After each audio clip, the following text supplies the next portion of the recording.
North Korean leader Kim Jong-un has conducted more missile launches than either his father or his grandfather. Former U.S. ambassador to South Korea, Christopher Hill, told VOA via Skype that Kim Jong-un appears to be a belligerent leader. He does not take any responsibility for the fact that North Korea in September 2005 did agree to abandon all their nuclear programs. Hill says it is naive to think that North Korea has been working on developing nuclear weapons for the past 50 years for defense purposes. They have very offensive systems in mind, and I think the nuclear weapons play a role in that. And I think ultimately what they are trying to do is to create a circumstance where they can succeed in getting the U.S. off the Korean Peninsula, and then they think they could actually unify it on their terms. The U.S. diplomat says the United States has never agreed, nor should it,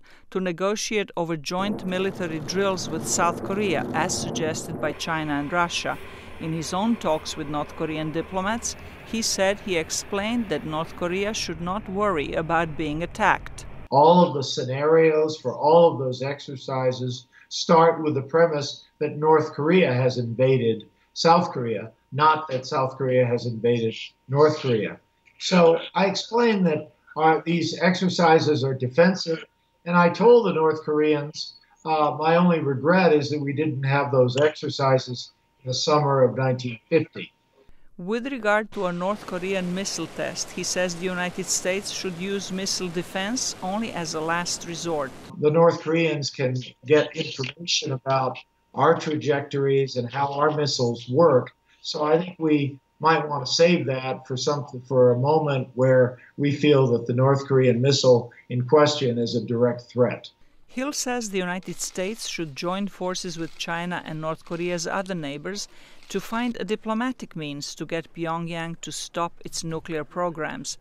But he says a summit between the U.S. and the Chinese presidents should be well prepared.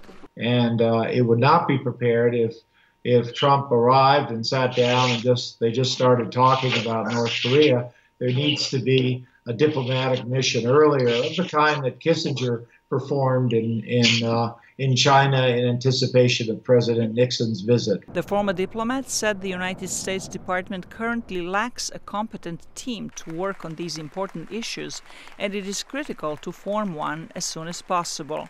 Zlatica Hoke, VOA News, Washington.